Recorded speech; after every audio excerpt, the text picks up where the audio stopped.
ஒரு வசன தியானம். யாக்கோபுக்கு எழுதின நிருபம் 2ஆம் அதிகாரம் 17வது வசனம். அப்படியே விசுவாசமும் கிரியைகள் இல்லாதிருந்தால் தன்னிலே தானே செத்ததாய் இருக்கும். இங்க ஆண்டவராகிய கர்த்தர் ஒரு விசுவாசம் அது தன்னிலே தானே செத்ததா இருக்குங்கிறார். அப்படின்னா எந்த நோக்கத்துக்காக விசுவாசம் கொடுக்கப்பட்டதோ அந்த நோக்கம் நிறைவேறலைன்னா இட் வில் டை இட்செல்ஃப். இப்போ அருமையான தேவச்சனமே, நீங்க பழைய காலத்து வால் கிளாக் பார்த்திருப்பீங்க. ஒரு பெண்டுலம் என்ன செய்யும்? அப்படி சுத்திக்கிட்டே இருக்கும். இப்போ பாருங்க, நம்ம அநேக காரியங்கள் இப்படி சுத்துறதான் பார்த்துருக்கோம், இல்ல இப்படி சுத்துறத பார்த்திருக்கிறோம். ஆனா இந்த பெண்டுலத்தினுடைய ஸ்பெஷாலிட்டி பாருங்க, லெஃப்ட் அண்ட் ரைட் அது சுத்தி சுத்தி சுத்தி, ஆனா கிளாக் வைஸ் அது ரைட் ஹேண்ட் சைடுல பெர்ஃபெக்ட்டா சுத்த வைக்குது. அப்படிதானே சுத்திட்டு இருக்குது. நீங்க வேணா பேட்டரி வாட்ச் வந்துச்சு, பேட்டரி பாத்தீங்கன்னா அது ஒரே சைடு தான் உள்ள மிஷினே சுத்துது. ஆனா இதை காட்டிலும் மேனுவலா இருந்த ஒரு பெண்டுலம், ஒரு வால் கிளாக் எப்படி டோட்டல் இந்த செய்கை வேற, ஆனா கிளாக்கினுடைய செய்கை அது எந்த செய்கைக்கு தேவையோ அதுக்கு தக்க அது தன்னுடைய பணிகளை ஒரு டெக்னாலஜி பேஸ்டா நமக்கு மாற்றங்கள் கொடுக்கப்பட்டிருக்கு. அருமையான தேவச்சனமே, விசுவாசத்தை குறித்து சொல்லுகிற பொழுது ஞானிகள் என்ன சொல்றாங்கன்னு கேட்டீங்கன்னா, விசுவாசமே ஒரு பிரார்த்தனையா நம்மளுக்குள்ள இருக்கணுமா. நம்ம ஜெபம் அதுக்கு இதுக்கு என்னென்னவோ ஜெபிக்கிறோம். அந்த விசுவாசம் பிரார்த்தனையினுடைய ஒரு அங்கமாக அது சேர்ந்து இருக்கணும் நம்மளுக்குள்ள. விசுவாசம் வேற, பிரார்த்தனை வேற என்பதே இருக்கக்கூடாது. ஜெபம் இஸ் டிஃபரண்ட். இந்த பிரார்த்தனைக்கும் விசுவாசத்துக்கும் என்னன்னா, they are mingled with each other. நீங்க பேசும்போதே அந்த விசுவாசம் பிரார்த்தனையுடைய சாராம்சத்தை சார்ந்து நீங்க பேசுகிற குடும்ப வாழ்க்கையா இருக்கணும். இப்போ வீட்டுல ஒரு காரியம், ஒரு பொருள் இல்ல, அந்த பொருளை வாங்க வேண்டியது இருக்கு. இல்ல இந்த பொருளை வாங்கிட்டு வாங்கன்னு சொல்வதை காட்டிலும், ஏங்க இந்த பொருள் வாங்கிட்டு வாங்க பிரதர், இது அங்க இருந்து எடுத்துட்டு வாங்க. இப்ப நீங்க ஒரு ரூம்ல இருக்கிற ஒரு பொருளை ஒரு சபைக்கோ ஒரு வீட்டுக்கோ ஒரு தொழில் ரீதியாக எடுக்கப்பட வேண்டும், ஒரு வேலைக்காரர்கிட்டயோ ஒரு உத்தரவு கொடுக்குறீங்க. நீங்க கண்டு இருக்கிறீங்க, காணாதவங்களுக்கு எப்படி சொல்லி கொடுக்குறீங்க தெரியுங்களா? டேய் இந்த இடத்துல போ, இப்படி திரும்பு, அந்த செகண்ட் பேக் அது உள்ள ஒரு டப்பா இருக்கும், அதை திறந்துனா கீழே வச்சிருக்கிறாங்க. இப்போ அவன் மைண்ட்ல என்ன பண்றான்? இதெல்லாம் பார்த்தா மாதிரியே உள்ள போய் பார்த்தா எல்லாமே அதுதான் அங்கங்க இருக்கு. அவன் சொல்றான், எங்க முதலாளி சொன்னா பெர்ஃபெக்டா இருக்கும், நம்ம பார்த்தா மாதிரியே போலாங்க. ஏன்னு கேட்டீங்கன்னா அவர் அந்த அளவுக்கு தத்ரூபமா பேசுவார். ஒரு கிளாக், உயிரற்ற ஒரு பெண்டுலம், லெஃப்ட் அண்ட் ரைட் அதை ஆடிக்கிட்டு கிளாக் வைஸ் சுத்துவது உண்மையானால், ஒரு மனிதனால தன்னுடைய வேலைக்காரனுக்கு ஒரு காரியத்தை சொல்லி கொடுத்து அதை சீர்படுத்துவது அது கூடுமானால், ஆண்டவர் சொல்லுகிறாரு, உங்க விசுவாசம் தன்னிலே தான் செத்ததா இருக்குமானால், எவ்வளவு தூரம் பெண்டுலம் உண்மையோ, எவ்வளவு தூரம் ஒரு முதலாளி வேலைக்காரனுக்கு சொல்லி கொடுப்பது உண்மையோ,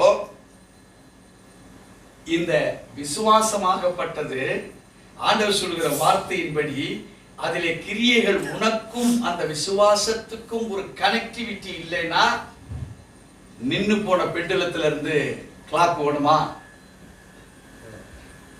விசுவாசம் அற்ற நிலையில ஒரு முதலாளி ஒரு வேலைக்காரனுக்கு சொல்லி கொடுப்பது, அந்த வேலைக்காரன் சொல்லுவாயோ அவர் அப்படிதான் சொல்லுவாரியா, அது போனா 1 மணி நேரம் அவன் தேடிருக்க,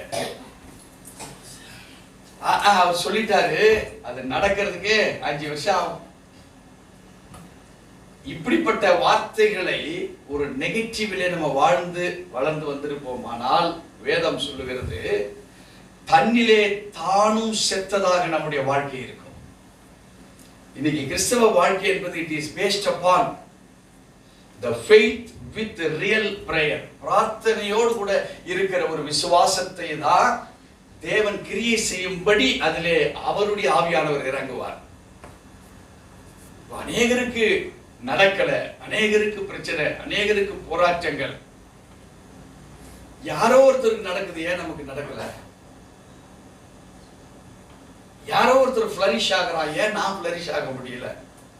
தேவச்சனமே, அவன் ஆண்டவரை அறியாதவனா இருந்தாலும் அவன் எதுல இருக்கிறானோ, அவன் சாமி கும்பிடுறானோ கும்பிடலையோ, அவன்ல அவன் விசுவாசத்தோட பெர்ஃபெக்டா இருக்கிறான்.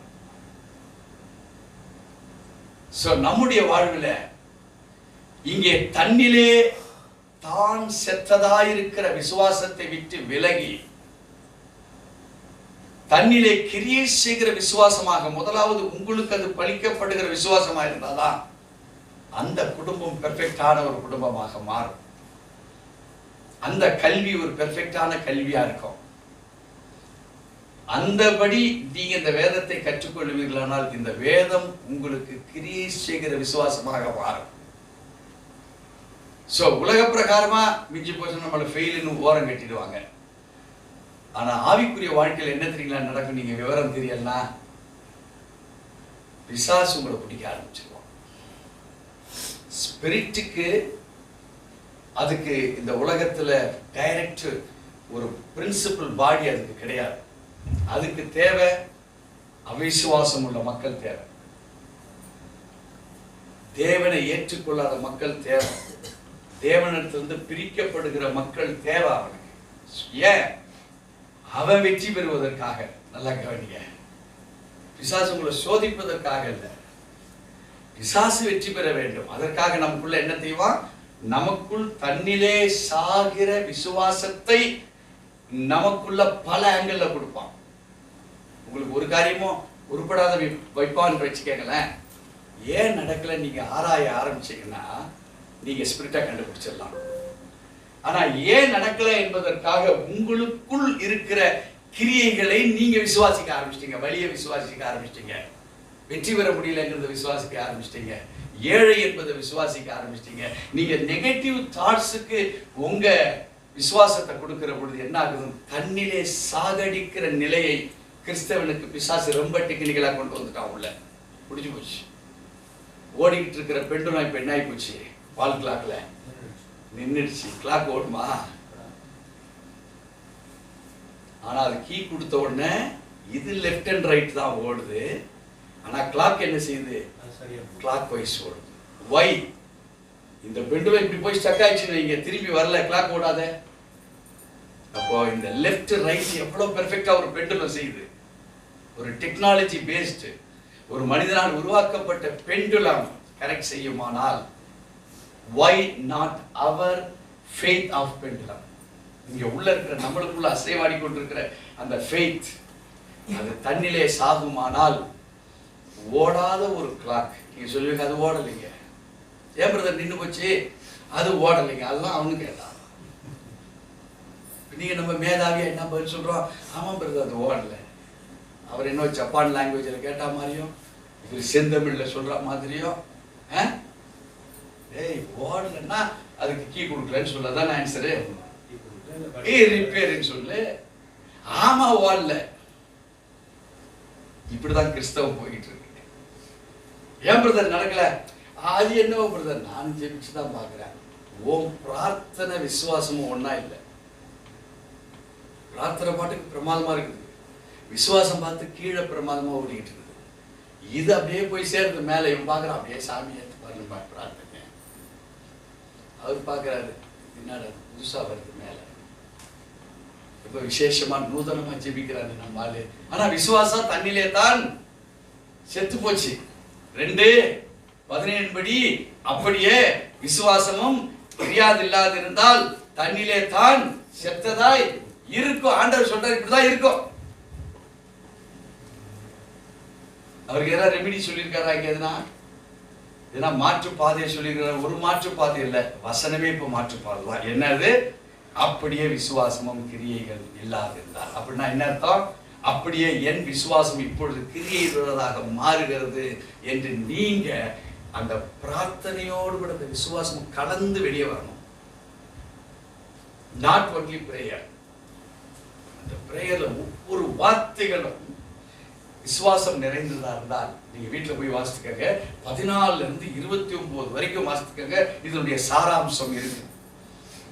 யாக்கோபு 17 சாராம்சம் அதே யாக்கோபுல 12ஆம் அதிகாரத்துல 14 இருந்து 26 வரைக்கும் டோட்டலா 26 அந்த வசனம், கடைசி வசனம் அது வரைக்கும் அது கிளியரா இருக்கு. கர்த்தர் தாமே இந்த வார்த்தையை நமக்கு ஆசீர்வாதமாய் நடத்துவாராக.